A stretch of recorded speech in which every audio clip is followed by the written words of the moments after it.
Hello and welcome back to another edition of the GSMC College Football Podcast, presented to you by the GSMC Podcast Network. As always, I'm your host, Jake Daly. On this Wednesday, May 21st, got a good show for you today. Going to talk a little bit more on this new commission and could it be threatened by state laws. Tennessee recently introduced a bill into their Senate that could threaten what some of the commission's, requirements, what their goals are for this new organization. Could state laws impact that? We're also going to dive into the flag football team in 2028. Some college stars that I think could potentially make that team in 3 years, guys that are stars right now that could have the skill sets to kind of translate that to flag football. We're also going to do a little ACC preview today, as well as continue our SEC rankings. Make sure you stick around for that. And we're going to talk about who is the real wide receiver U. I don't know. It's interesting, especially in the past decade. There's been a couple programs that are up there. But before I dive into anything, I just want to remind everybody this show is all about you. We love hearing your comments, your questions, your insights, your opinions. Anything you got, we want to hear it. We want to make this show as interactive, as exciting as possible. Now, if you're on YouTube, one way you can do that is to use the Super Chat feature. To use the Super Chat feature, all you have to do is click the $ at the bottom of the chat box, type in your message there, send that in. This guarantees that your message gets on the air, gets read live. It's also just a great way to support our channel, support what we're trying to build here at GSMC. We are so grateful to have you all here as a part of our community. And if you're not on YouTube, Super Chat's not your thing, you can also go to gsmcpodcast.net to comment, tip, donate, whatever there on that website, which is gsmcpodcast.net. Now, let's get into this whole commission. So on May 1st, perhaps in signing that was intentionally kind of quiet, Tennessee Governor Bill Lee scrawled his name across the bottom of a 6-page state bill. So Tennessee Senate Bill number 536, the details were kind of unearthed this past week, but essentially it paves the way for state schools, Tennessee, Vanderbilt, Memphis, etc., and their collectives, their affiliated NIL collectives, to break house settlement-related rules and kind of prevent the college sports new enforcement entity in the College Sports Commission from penalizing those schools for kind of circumventing any house-related NIL type issues. So basically, in layman's terms, this law is a missile launched across the bow towards those plans from the NCAA and the power conferences to kind of police this new NIL revenue sharing era of college athletics. They're taking aim at the compensation cap, at the severe penalties for rule breakers, the policies that kind of prevent phony booster-backed NIL deals. That's all kind of taking aim at this Tennessee bill. However, power conferences, their executives, they kind of have a plan to combat this type of state law, which could be introduced in states across the country. Officials from the Big Ten, the SEC, the ACC, the Big 12, are circulating a draft of kind of a groundbreaking document, first of its kind, but essentially this document is intended to prevent universities from using those state laws to violate new enforcement rules. And a brand new kind of stunning concept, it would require schools to waive their right to pursue any legal challenges against the new enforcement entity. They wouldn't be able to sue the College Sports Commission like we've seen so many lawsuits against the NCAA, especially in terms of antitrust kind of violations. That's been something we've seen a lot in the past decade or so. That would not be allowed in this new kind of document. It's been viewed by dozens of school administrators it would bind institutions to those enforcement policies, even if the state law is contradictory, such as it may be in Tennessee now. It would be interesting. It would exempt the CSC, the College Sports Commission, from lawsuits from their member schools over enforcement decisions, instead offering a route for schools to pursue arbitration instead. And the document's kind of been described as an affiliation or a membership agreement. It's not finalized, right? That's a key here. This thing still could change. But the draft that's been distributed to a number of school presidents, general counsels, athletic directors, it's all kind of being refined right now. There's been concerns that have been brought up behind the scenes from some of those people, but they're kind of trying to refine this, finalize it, and it's something that's meant to be signed by all Power Conference schools, perhaps some others as well.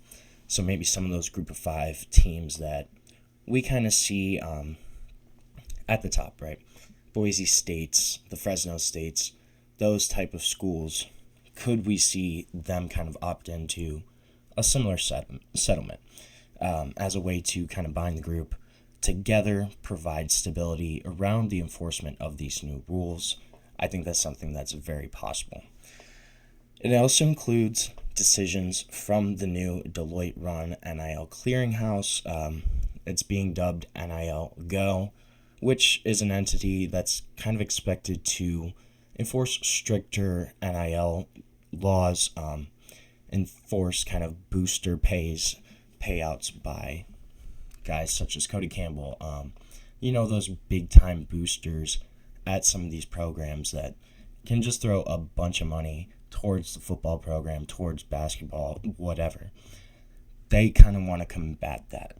And the consequence for not signing this agreement is super steep. A school risks the loss of conference membership, of participation against other Power League programs. One AD who's seen the document, he said, you either sign it or we don't play you. That's kind of how it seems like it's going to be laid out. Another Power Conference president with membership knowledge of the document, he said as a condition of membership, you must comply with the settlement and the enforcement. So this is kind of written in. You have to sign this or we're not going to play you. And that's a little concerning for schools such as Tennessee. This is an agreement, though, that's kind of evolved over time. Yahoo Sports first learned of its existence in February, and since then, it's kind of changed a couple different times. Administrators just got the latest version in the past few weeks, but this is something that, again, could change. The future kind of remains murky. First, before anything happens, the House settlement has to be finalized. It has to be granted approval from Judge Claudia Wilkin, and revenue sharing is supposed to start on July 1st. So there's kind of a deadline there, but it's up to her. That timeline is up to Claudia Wilkin. We're not sure. Everything kind of has to be approved at first, which is still a question mark. We still don't know, will this House settlement actually go through? Will that kind of grandfathering in affect the approval of the settlement? Not sure yet, but it's interesting. There's a couple different aspects to this that I think it's interesting. Signing an agreement exempting a state university from following its own state law is a little troubling, right? It's especially true when the consequence is potentially getting evicted from your own conference. So think of Tennessee. If they're threatened with being kicked out of the SEC, can they really go against that, even though it may violate their own state law? That kind of concept is actually addressed in Tennessee state law. The law prevents an athletic association from adopting and enforcing rules that violate state law, prohibits any association from, quote, interfering with the school's membership status, voting rights, and revenue distribution. So they're kind of trying to build a safeguard in there for Tennessee to remain in the SEC, Vanderbilt to remain in the SEC, Memphis to remain in the AAC. If they follow this state law and kind of circumvent the rules. It seems like they're trying to build protections in for their own universities. And this has been something that I think it's going to happen across the country. We might start seeing more of these states try to implement laws to get around and kind of circumvent the rules. The Tennessee law is pretty interesting. It gives schools and third parties in the state cover, and that was the actual word that was in the document, quote, cover, not to follow the rules that may be subject to antitrust scrutiny. Many of the House settlement rules, concepts, everything that's kind of related to that House settlement, especially the clearinghouse, this NIL type clearinghouse, it could all be in jeopardy of such scrutiny from these state laws. The settlement is expected to kind of usher in a new, more professionalized model where schools can share millions of dollars of revenue with athletes in kind of a salary cap type system. The NIL Go clearinghouse, I think, is really interesting, and Deloitte themselves said at the ACC spring meetings this past week, their officials shared figures that 70% of past deals from booster collectives would have been denied, 90% of past deals from public companies would have been approved, and then in March they shared even more figures. They said about 80% of NIL deals with public companies were valued at less than $10,000, 99% of those deals were valued at less than $100,000. So those numbers kind of suggest that this clearinghouse threatens to really curtail the millions of dollars that these collectives are distributing to athletes, right? If they use this as a model, we're not going to see, the $4 million quarterback anymore. That's just not how it's going to work. Salaries, and they're basically salaries right now, right? They're kind of masquerading as endorsement deals, whatever, especially the booster-based ones. We might not see that now because of this clearinghouse. I think that's a big component of this too. We're going to be able to see if this affiliation agreement is able to kind of curtail schools circumventing around these laws. The state NIL laws, especially in particular places, just kind of permit their universities to do that, to go around the rules because there's no enforcement. Is this going to be something where this affiliation agreement actually works? Will they be able to kind of say, hey, no, you can't get around these rules. Even if your state kind of permits it, you can't do that. You're going to be gone from our league. You're going to be gone from your conference. You're going to lose out on hundreds of millions of dollars in revenue if you try to go around these rules. That's kind of what they're hoping is going to be the case. We'll see if that actually is going to be the case. Is that going to see how this is all going to kind of shake out? Especially with the CEO, with this new executive board, is it going to be something where it makes sense to actually enforce the rules? Is it going to be something that schools try to get around and are capable of getting around? What will be the punishments? We're not really sure, but this is still a situation that is very fluid. We're going to see how it's all going to shake out, hopefully in the next couple months, and we're going to see the future of college football, where the sport could potentially go, what's going to happen, and will rules actually be enforced? That's going to be the big question. So right now, we're going to take our first break of the show. When we come back, I want to look at some current guys in college football that I think have shots at potentially making the 2028 flag football team for the Olympics for the United States of America. We're going to talk about that when we come back on the GSMC College Football Podcast. I feel like I'm losing my mind. Is everybody in the world blind? Please, Lord, give me a sign, a sign. I feel like I'm losing my mind. Is everybody in the world blind? Please, Lord, give me a sign, a sign. I wanna be the greatest. Everybody on the fake shit. I look around and feel like everybody is the fakest. I make this every day and I'm impatient, hoping one day I blow up from the basement. Statement, the top is so vacant. I don't hear shit shit that I think is amazing. Waiting for my day when I'm playing sold out shows for 1,000 faces. Hey, give me that crown, get in my way and to be put down. It ain't your place, all this my town. If I want that shit, then I'll get it right now. I'm losing it, the noose it fits, some losing shit, a stupid myth. You choose to live or choose to dip, you choose to fight or lose your grip and lose a gift. Oh, I feel like I'm losing my mind. Is everybody in the world blind? Please, Lord, give me a sign, a sign. I feel like I'm losing my mind. Is everybody in the world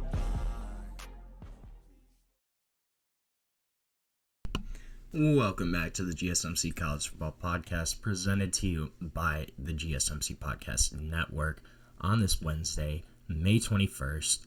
Just touched on this commission, what could potentially happen. But a couple of guys that will be out of college by that time in 2028 are some of the guys that I'm going to talk about now in potential players who could make the Olympic flag football roster in 2028 for the USA. But before I dive into that, I want to remind everybody that this show is all about you. We love hearing from you. We love hearing your comments, your questions, your opinions, your hot takes, your insights, whatever you got. We want to hear it. We want to make this show as interactive, as exciting as possible. Now, if you're on YouTube, one easy way to do that is to use a super chat feature. To use a super chat feature, all you have to do is click the $ at the bottom of the chat box, send in your message there. This guarantees that it gets on the air, gets read live. It's also a great way to support our channel, support what we're trying to build here at GSMC. We couldn't do what we do without your ongoing support. Now, if YouTube's not your thing, if Super Chat's not your thing, you can also go to gsmcpodcast.net to comment, to donate there. Again, that website is gsmcpodcast.net. Now, let's get into the Olympics. When the Olympics come to Los Angeles, the City of Stars, in 2028, perhaps the most American sport of them all will make its debut on the stage, on the world stage. Flag football coming to the Olympics, both men's and women's. It's going to be fun. And then the news comes out yesterday that the NFL will allow active players to participate in Olympic flag football, opening the door for a potential kind of dream team in 2028 when that time comes around. However, 2028, there's still 3 years, right? There could be some guys that are in college that are just coming into their peaks that could potentially make this roster. And you also got to note, skill sets don't necessarily align with flag football. Think of a guy like Peter Woods at Clemson. Yeah, great football player in tackle football, in the traditional kind of football-esque landscape, I guess, but not going to be a guy you want on your flag football team. So with all that kind of being considered, the first guy I have, it's got to be Jeremiah Smith, right? This is a kid that lit the college football world on fire last year as a true freshman. 1,300 receiving yards, 15 touchdowns for Ohio State, en route to leading them to a national championship, being their number one wide receiver throughout the entire year on a stacked Ohio State team that also included Emeka Egbuka, Carnell Tate, Brandon Ennis, some of those other guys. It was Jeremiah Smith's wide receiver room. This is a kid that could have potentially been the first overall draft pick this year if he was allowed to come out after his freshman year. Now, the biggest hurdle for him, easily, is just the depth of wide receiver talent in the NFL right now. Wide receiver, for sure, is one of the most stacked positions at this time throughout the NFL. You have stars pretty much everywhere across the league, especially just considering the kind of emphasis that has been placed on the passing game. But if anybody can kind of break through that top tier of wide receivers, it's going to be Jeremiah Smith. This is a kid that has pretty much every tool you want as a wide receiver. 6'3", 210, smooth, able to go up and catch a ball, able to break through an open field. This is a kid I would want on my team if I was the U.S. going into 2028. Another guy on defense I think would be kind of interesting is Harold Perkins, LSU. Could this be like the perfect football role for Harold Perkins? In college, he's kind of struggled to play his natural position of pass rusher. This is a pure rusher, right? But he's a smaller guy, doesn't have a huge frame, kind of gets pushed around in the SEC at times. If you put that in the flag football universe, that is much less of a concern. This is a guy that he's able to start off the ball, that gives a lot of extra benefit to speed, agility, and rushers have to be able to kind of respond to potential running plays, to dropping back in coverage. Harold Perkins can do all of that.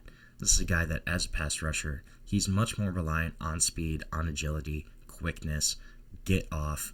That's just his type of game. Then he's spent the past 2 years refining both his run-stopping potential and his dropping back into coverage. If you put him in a flag football defense, let him kind of be an Army Swiss knife, just roam around, affect the game in a lot of different ways. This is a kid that I think would do really well in that type of structure. Has all the physical tools, has shown glimpses of his star potential. I think if he puts that all together, especially if you give him a couple years of seasoning, you give him this year at LSU where I think he's gonna do really great. Then you give him a couple years in the NFL to kind of hone in on all of those well-rounded traits. This is a guy that can easily have an impact for you on defense. Have him roam around, be one of your pass rushers, but he can do a lot of different things on defense. Harold Perkins is a guy that I would certainly consider for this roster. Another guy, a teammate of Jeremiah Smith, is Caleb Downs.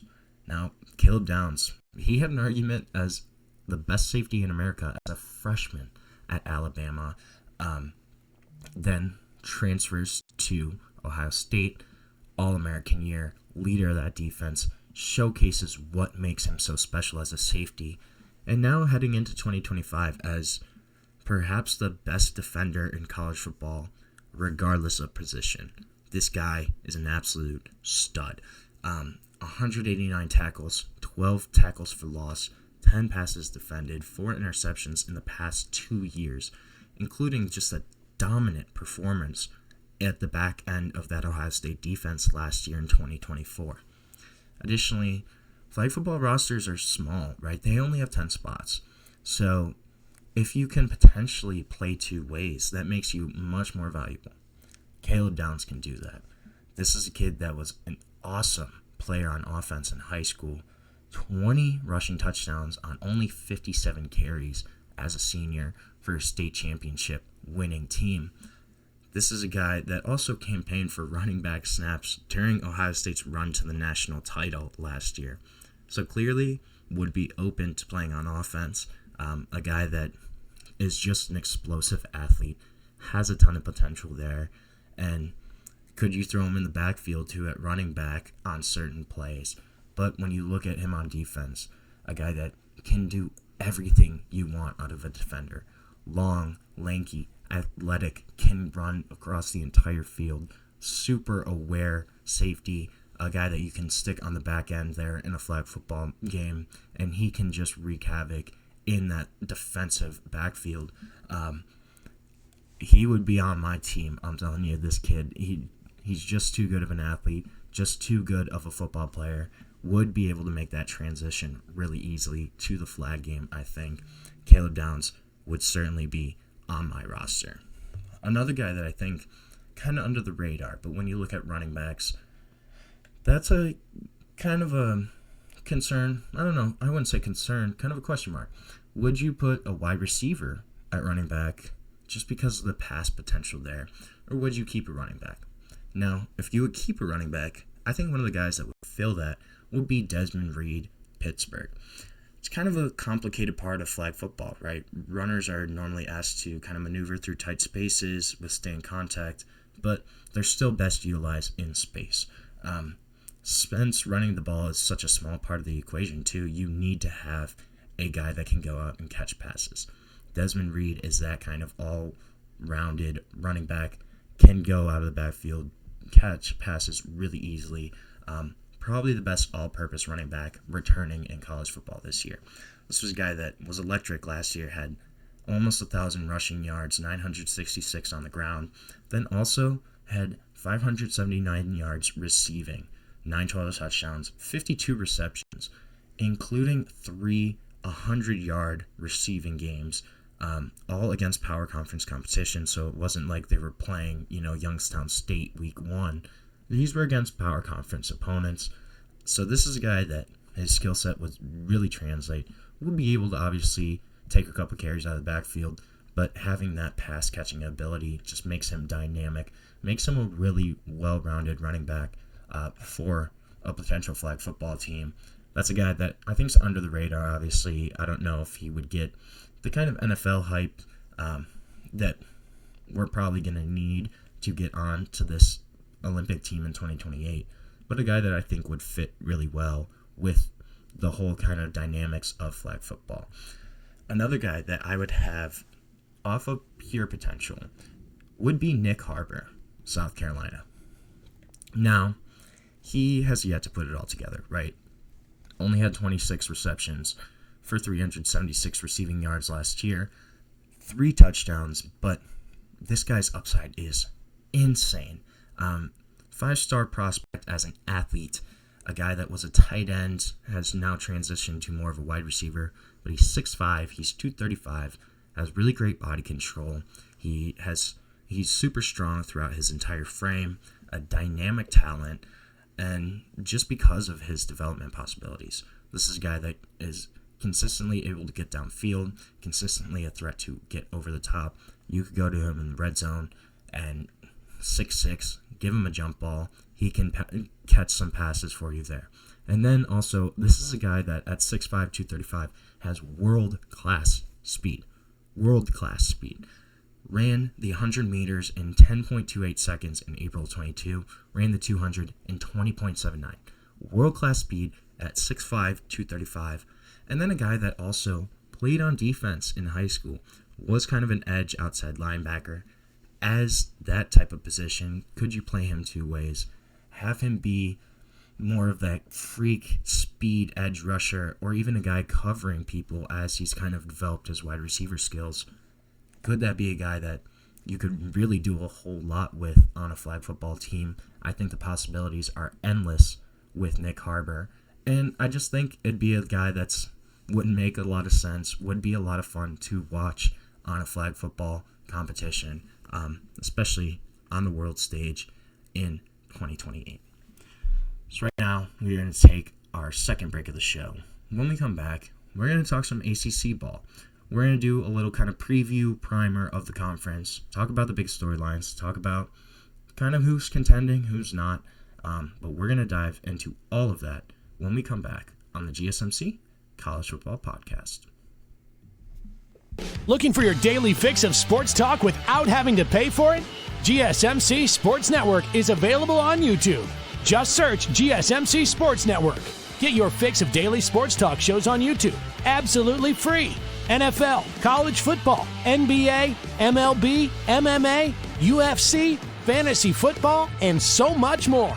GSMC Sports Network has shows running all day long, with new sports shows starting every 2 hours. Just like on your favorite cable sports channel, except GSMC Sports Network is absolutely free. Just search GSMC Sports Network on YouTube to catch one of your new favorite shows, like the GSMC College Football Podcast, Chip Shot Football Podcast, Hoops and Heels Women's Sports Podcast, GSMC Basketball Podcast, and so many more.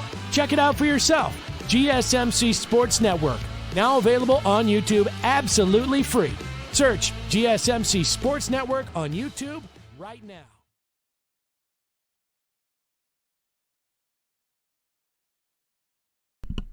Welcome back to the GSMC College Football Podcast, presented to you by the GSMC Podcast Network. Just talked a little bit about some guys that could maybe win gold in 2028 with the flag football Olympic team. Gonna switch gears, gonna talk now about the ACC, a really interesting conference overall, I think. one of the big things here is the league in general is kind of in a middle ground across the broader college landscape, right? On the field, there's a team that's a trendy pick to win the national title right now. There's a handful of kind of up-and-coming contenders, and then essentially the remaining set of teams that are basically going to be a couple coin flips away from either being bowl eligible or not, or having a good year or a mediocre one. ACC, it doesn't really feel any closer to the SEC and the Big Ten right now in terms of overall potential, but it's going to be must-watch action. There's a number of different storylines kind of swirling around these 17 teams in the ACC who are all trying to make it to Charlotte for that title game in December. So, because of all this, right, there's not going to be any shortage of interest in the ACC. Even if the level of play from week to week, it might not be quite as high as some of these other leagues that we're going to see, it's still going to be entertaining football. Obviously, right now, the title favorite, it's got to be Clemson. It's the Tigers. Does Dabo Swinney kind of have his groove back? It certainly seems like that might be the case in Clemson land. Tigers return a bulk of their two-deep depth chart from last year's ACC championship winning team, and they're kind of hoping that the flukish way they made the college football playoff, and it was honestly really flukish, can kind of be that growing pain that those core group of players who are returning in 2025 can put in the back of their memory and take that, bottle it, use it moving forward as momentum to build upon for this upcoming year. This isn't just a group of good players coming back, though. There's a lot of potential for upwards of 4 first-round picks. There's some high-end talent on this Clemson Tigers roster. Cade Klubnik, obviously returning at quarterback for his third year as a starter, has a lot around him, too, in terms of returning offensive pieces. That pretty much entire wide receiver room, Antonio Williams, Bryant Wesco Jr. coming back. Those are big pieces. They have 4 starters coming back on the offensive line. You still have Peter Woods, TJ Parker on the defensive line. You have Avian Terrell at cornerback. You have a lot of pieces here coming back. Garrett Riley back as offensive coordinator should have consistency there in that scheme. And then defensively, bringing in Tom Allen from Penn State to run that unit is going to be a big upgrade for them. I would expect to see at least some medium level type of improvement from the Clemson defense. There's a lot to work with there. If there's kind of one question mark that's hovering around Clemson right now, it's probably the schedule. You have LSU week 1. You also have to play at South Carolina this year. And then in league play, you have a 4-game stretch starting in late October that includes SMU, Duke, and a trip to Louisville, which when you're looking at ACC play, that's almost as tough as it gets, right? Besides Clemson, there's kind of a couple other dark horses in the ACC this year. SMU obviously is going to be there after hanging right around getting into the college football playoff last season. I think Miami is kind of a dark horse as well. Still a really talented program there. Carson Beck coming in as the starting quarterback. It's going to be interesting. Louisville. I think Louisville is really, really intriguing this year. Won 9 games last year under Jeff Brom. Bringing in another transfer quarterback in Miller Moss, who may have the highest upside potential of any of the 3 transfer quarterbacks that Jeff Brom has brought in during his time as the Louisville head coach. You also have Colin Lacey there at wide receiver. You have a really great 1-2 punch at running back, Isaac Brown, Duke Watson.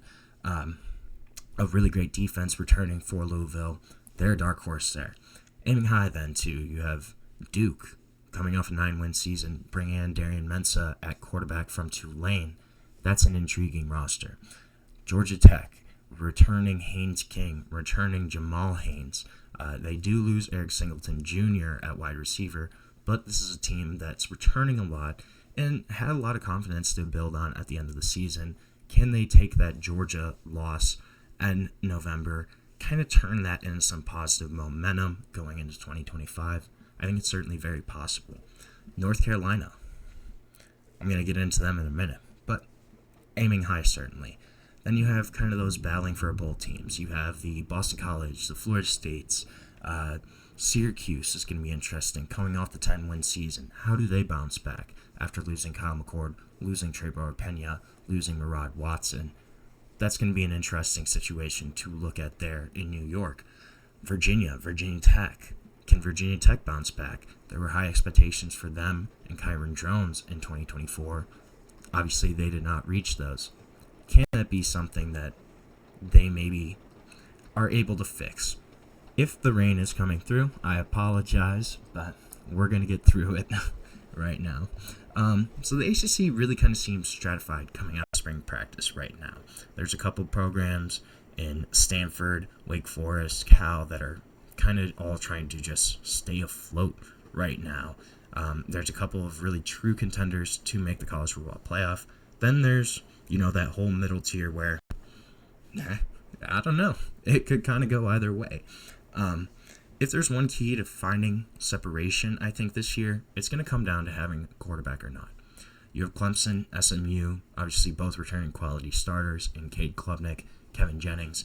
And then you have Miami, Louisville, Duke, North Carolina all bringing in high-profile quarterback transfers in Carson Beck, Miller Moss, Darian Mensah, and Gio Lopez there for the Tar Heels.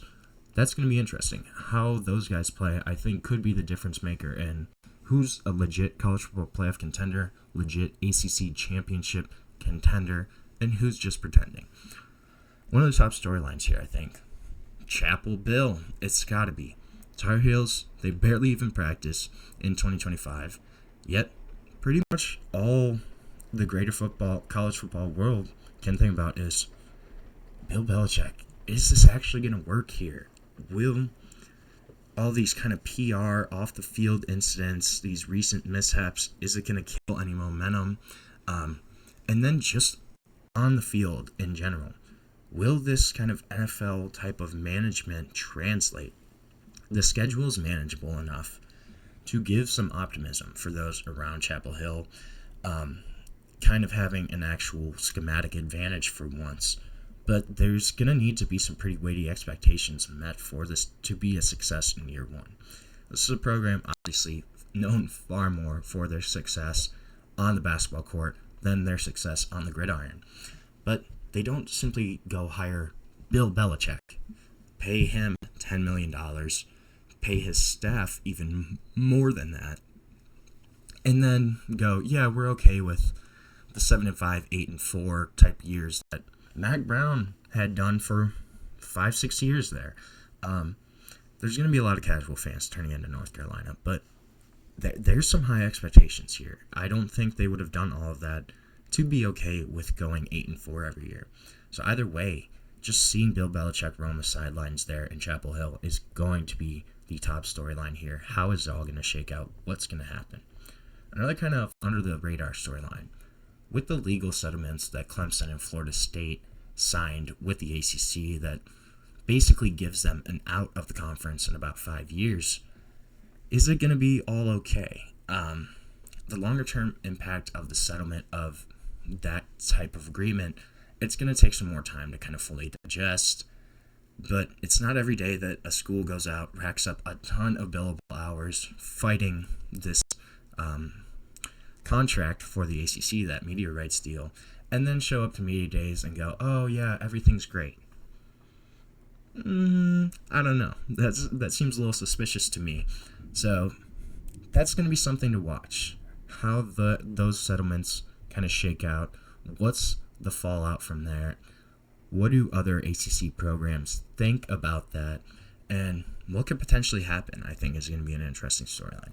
Obviously, there's a couple new coaches here. The big one, Bill Belichick. But you also have Jake Dickert taking over at Wake Forest after Dave Clawson stepped down. Coming across from Washington State, they're coming off back-to-back 4-8 seasons. There's no denying that this is going to be a tough job, especially kind of given this new transfer portal, NIL type era, but he's won in a lot of tough places. Could be an interesting hire. You have Stanford bringing in Frank Reich on an interim basis. Stanford in general. It's going to be an interesting program to watch this year. I don't know what's going to happen there. I think it's going to be a really tough year for Frank Reich, for Stanford in general. Then you got a couple coaches that may be on the hot seat. Tony Elliott kind of running out of time in Charlottesville there for the Virginia Cavaliers. Brent Pry at Virginia Tech kind of took a step back. Dave Doran, Pat Narduzzi, obviously two guys that have been in their respective roles at North Carolina State and Pitt for a long time. But coaches that have had some losing seasons recently, could there be a little more pressure on them? I think that's all something to watch. And then in a similar vein, Mike Norvell obviously has not lived up to expectations there, but has a crazy buyout. So I doubt Florida State gets rid of him. Going to be an interesting storyline to watch, though, for sure. So right now, we're going to take another short break. When we come back, I want to talk about wide receivers. Talk about who is wide receiver U. But we're going to talk about it. We're going to dive in, debate, when we come back on the GSMC College Football Podcast.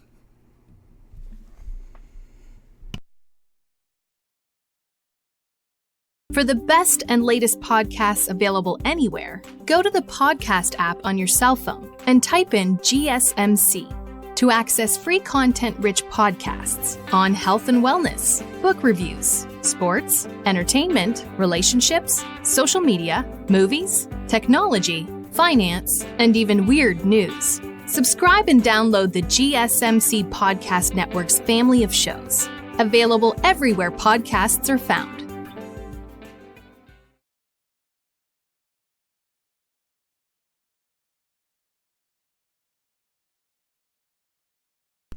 Welcome back to the GSMC College Football Podcast, presented to you by the GSMC Podcast Network on this Wednesday, May 21st.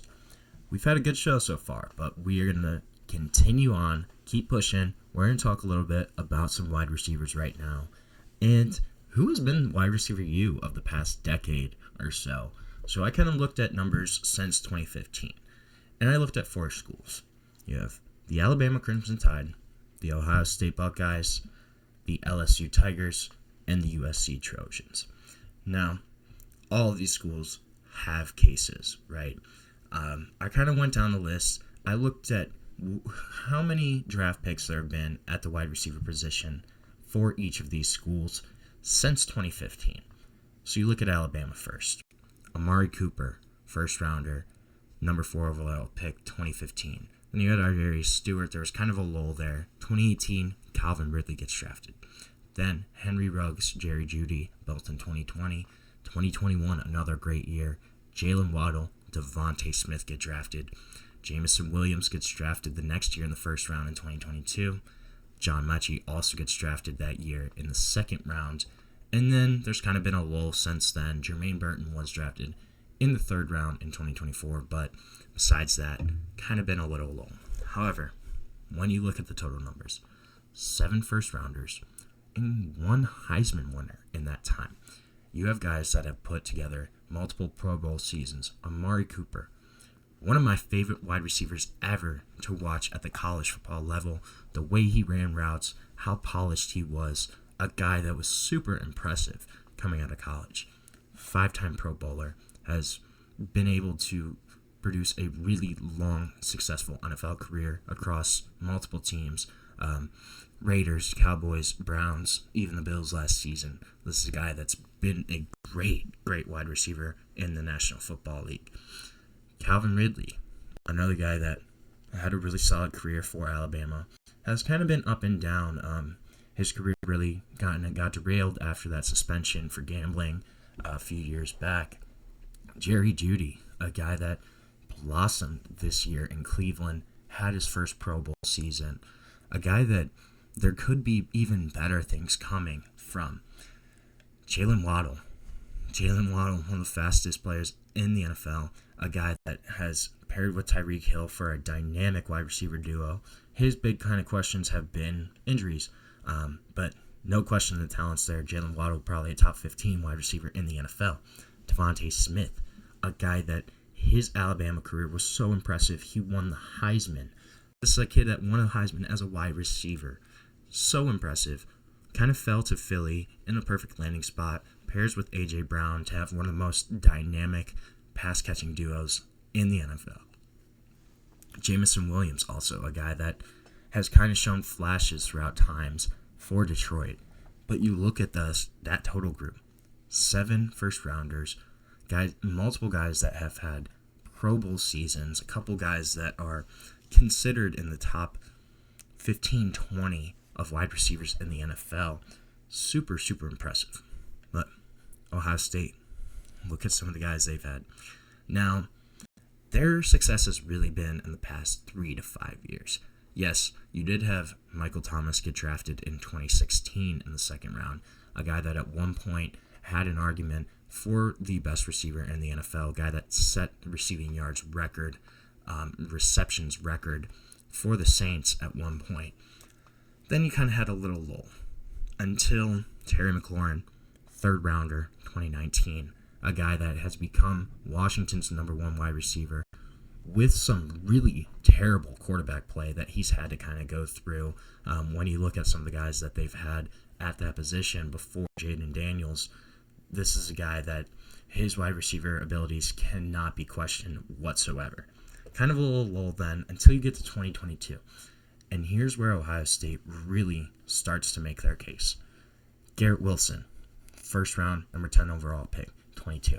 The pick right after him, Chris Olave, number 11 overall, 2022. The next year, Jackson Smith and Jigba, number 20 overall, 2023. 2024, then you get Marvin Harrison. It's his turn. First round, 4th overall, probably the best wide receiver prospect that they've had. Then this year, 25, another first rounder, Emeka Egbuka, 19th overall. So that is 4 straight years of a first round wide receiver. And it could continue again this upcoming year. You look at guys like Carnell Tate. Could Carnell Tate kind of go into that next level? Brandon Inniss also has that potential. I would look more at Carnell Tate as the guy.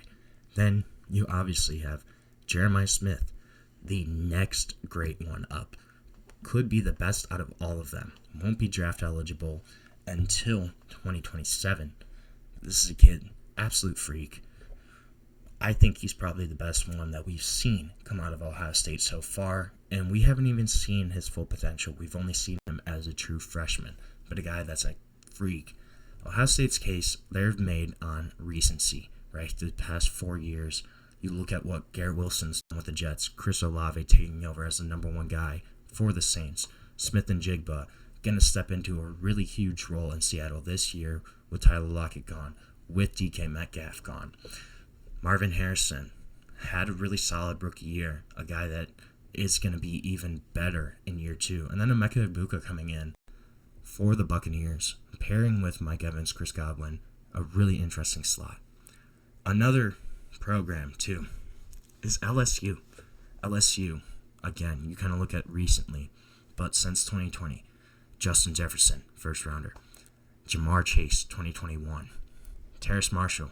Keishawn Butte was a 6th rounder, but then the past year, Malik Neighbors, Brian Thomas, both first rounders last year. The top 2 wide receivers is of that rookie class in the NFL this past season were Malik Neighbors and Brian Thomas Jr. in their respective conferences.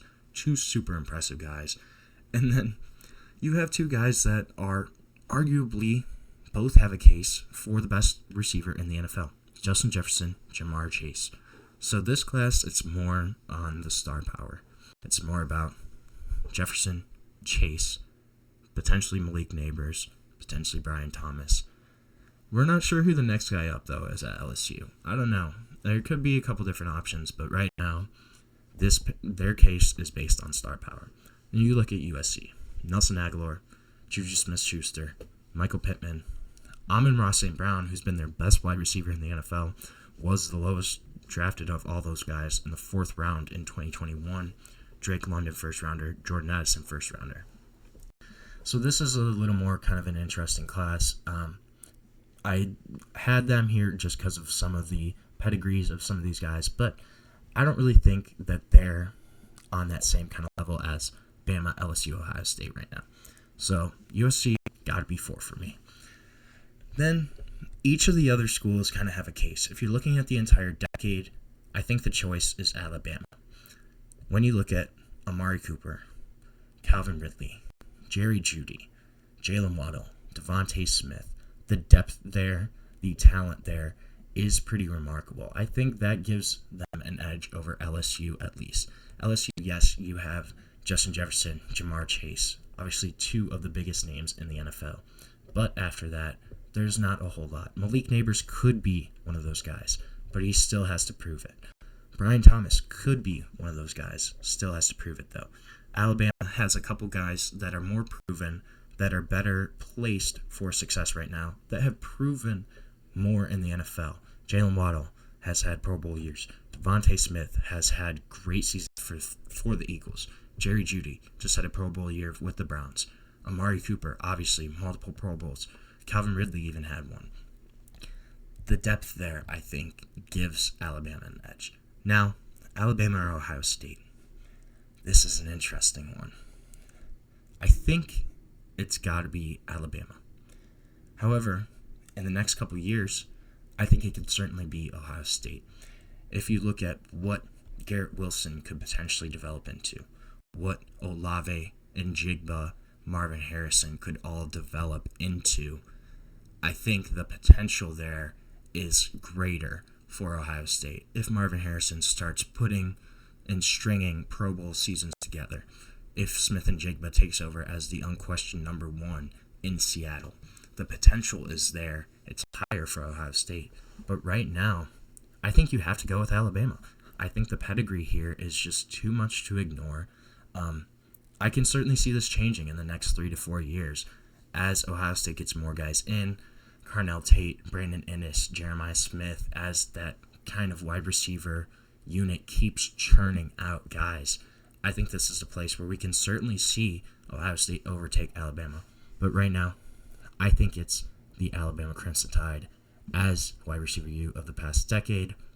But it's certainly up for debate. That's just my take. I don't know. Everybody is entitled to their own opinion. I think it's the Tide, though. I think when you look at the production, when you look at some of those names, it just makes too much sense. Plus, you pair that with the guy that won a Heisman at wide receiver. I think that's a huge factor, too. I think it's the Alabama Crimson Tide. So right now, we are going to take our last break of the show. When we come back, we're going to continue on with our SEC rankings. I got 3 teams today. We're getting down to the last 2 days of this, but we're going to continue on when we come back on the GSMC College Football Podcast.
Welcome back to the GSMC College Football Podcast, presented to you by the GSMC Podcast Network on this Wednesday, May 21st.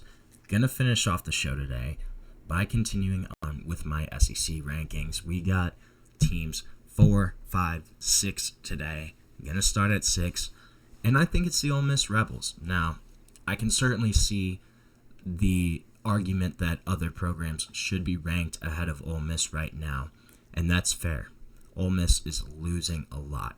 After a year in 2024 in which the Rebels went all in on getting as much talent from the portal as they could, that collection of talent on that roster, I think, was probably a top 3 roster in terms of actual talent last year for Ole Miss. Just self-inflicted mistakes.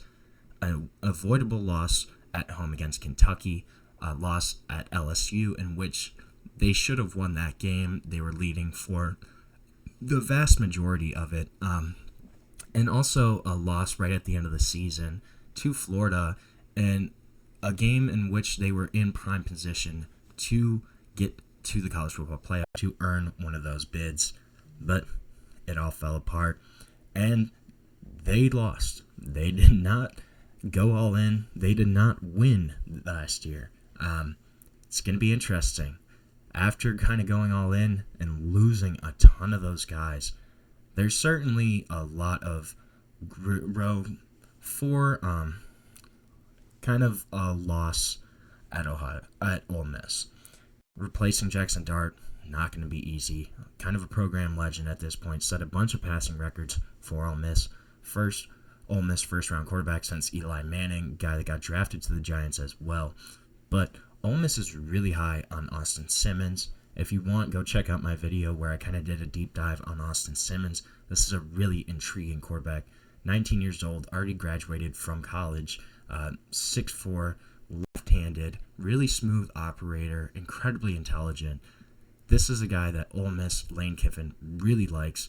They've kind of been anchoring him as the quarterback of the future for the past 2 years now. But pretty much everything around him is kind of a question mark. Wide receiver, you're losing Trey Harris, you're losing Juice Wells, and Jordan Watkins, your top 3 wide receivers from last year. Caden Lee's coming back, that's a big bonus. But pretty much everybody else in that room is new. You have Deshaun Stribling coming in from Oklahoma State. He's expected to kind of play a major role. Harrison Wallace coming in from Penn State could be a guy that also factors in there. Caleb Cunningham, 5-star wide receiver freshman. Could he potentially get reps as well? I wouldn't count it out. Running back, also kind of a question mark. They let Quinshon Judkins go to Ohio State for 2024, and it showed in the running game. Kind of struggled. And this is a position that's also going to be losing Ulysses Dew Bentley. So Logan Diggs kind of sounds like he's going to take over after a torn ACL. This is a guy that's bounced around. Started at Notre Dame, had a couple really good seasons there. Went to LSU for a year, didn't play a ton. Went to Ole Miss last year, tore his ACL, but he's healthy. Should kind of be the number 1 back this year. But after that, not really sure. Defensively, they have a lot of question marks, especially on the D-line. You're losing pretty much every starting defensive lineman. Princely Umamilan, Jared Ivey, Walter Nolan, J.J. Big East, all gone to the NFL. At linebacker, Pupal Jr. is gone, and Trey Amos is gone at cornerback. This is Lane Kiffin. They brought in a ton of guys in the portal. It's going to be interesting. Umamilan, Princely's younger brother, transferred in from Nebraska, a guy that should be one of those key edge rushers for Ole Miss. Son Taron Perkins at linebacker kind of might play more of a hybrid role. He's kind of a Micah Parsons type of player. He's a really big prospect to keep an eye on for this year. Can he step into kind of an All-American type role for Ole Miss? That's always kind of been the expectation for Perkins to get there eventually. But this is a team that still has a lot of talent. Daquan Wright at tight end is going to make a big difference. I think some of these transfers are going to fill holes. And Lane Kiffin is still the head coach for Ole Miss. This is a guy that, love him or hate him, he wins football games. I would be surprised to see Ole Miss win less than 8 games. I think they're probably an 8-9 win team this year. And I think 6 is right around where they're going to end up when the season's done, when we kind of see how those final SEC rankings shake out. I think 6, right around there, is probably a pretty fair estimate for Ole Miss. Now, number 5, I think it's South Carolina. And if you've watched any of my show, you know I'm a really big fan of South Carolina, but I think 5 is probably a fair spot for them right now. They're kind of a trendy offseason pick right now, especially because of the emergence of Lenore Sellers. This is a guy that's going to be one of the best dual threat quarterbacks in the country, one of the most physically gifted quarterbacks throughout the entire nation, a guy that can run for 150 yards, pass for 300 any given weekend. I really like him, and I think he's going to carry this South Carolina team. Yes, they did lose a good chunk. Wide receiver, running back, kind of iffy. Nyck Harbor, who I talked about earlier, he's going to be a big question mark here. Can he put everything together? Can he utilize all those physical traits to showcase what he could do on a football field? That's a really intriguing question for South Carolina this year. I think if Nyck Harbor puts kind of everything together, suddenly those questions don't seem as big for South Carolina in terms of playmakers. They're also going to have to kind of shuffle their secondary around a little bit. Lost Nick Imamori, lost a couple cornerbacks, and there's going to be much more of a focus on Dylan Stewart after Kyle Kennard, his departure to the NFL. But Dylan Stewart, freak, absolute freak. 5-star, played really strong as a freshman last year. He'll have a full offseason to kind of develop as that number 1 pass rusher. I think he's going to have a great year. And I think anytime you have kind of that dominant pass rusher, especially in the SEC, that makes a big difference for your defense. If Dylan Stewart can go out and have 10, 12 sacks this year, that's going to be a big bonus for South Carolina. And they're going to be a tough team to beat. I think they're going to be plucky. I think they're going to win a couple games that they might not be supposed to be in. But they're going to be plucky. This is going to be an interesting team. Now, at 4, I have LSU. I didn't know where to put LSU, honestly. Is this the year that they finally break through under Brian Kelly? During his tenure there, they haven't won more than 10 games in the season. That's despite having Jaden Daniels behind center in 2023. That's despite having Garrett Nussmeier throw for 4,000 yards last year. And Brian Kelly also hasn't won a Week 1 matchup in his 3 years in Baton Rouge. That's going to be really interesting, too, this year. They have Clemson in the opener this season. If they start 0-1, that's going to be rough for LSU. They avoid Georgia and Texas on this year's schedule, so they have an opportunity to make a run. Brian Kelly and his staff, they went all in this offseason. They had the top class in 24/7's transfer portal rankings, top 2 or 3 class in pretty much every transfer rankings across the nation, across multiple sources, multiple sites. And you also have a lot of impact guys coming back. Garrett Nussmeier at quarterback coming back is going to be a big bonus there. The guy that led the SEC in passing last year could be even better this year. Caden Durham, running back, really handled business last year as a true freshman. Had 750 rushing yards, 6 touchdowns. Also had 260 receiving yards last year. He's going to be even better as a sophomore coming in, having more strength, having more experience. Going to be a really intriguing running back. Wide receiver room. Aaron Anderson's back after being their most productive wide receiver last year. Had almost 800 receiving yards. Then you pair that with Barry Brown coming in from Kentucky, a guy that's had over 1,500 career receiving yards, over 120 catches in his career.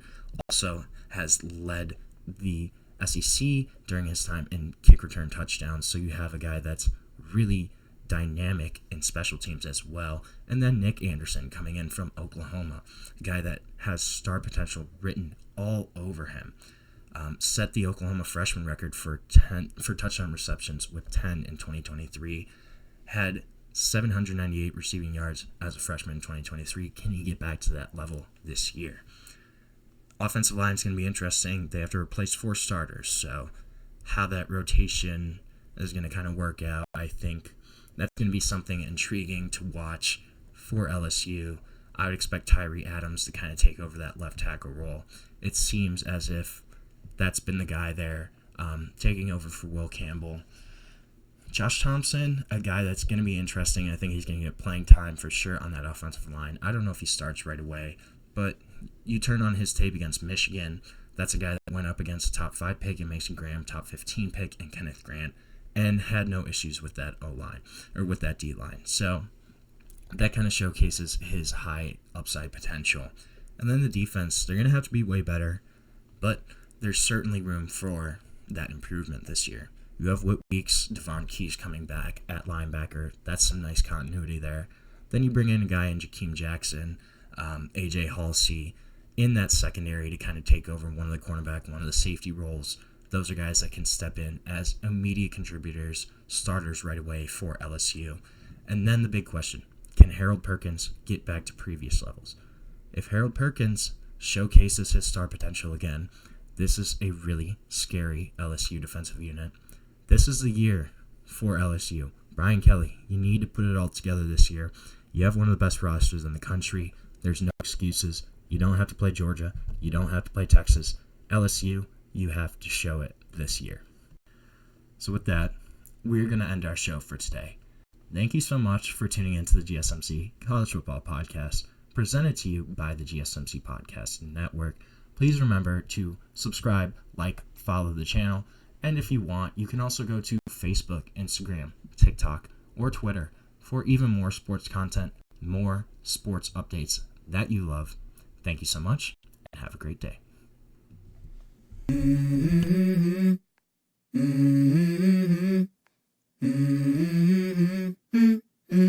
Let's go. I wake up to a little bit of drool on my pillow, feel like it's gonna be a bad day. Yeah, I'm tired of shit, and the coffee ain't hit yet, damn, ain't that great. I don't wanna go to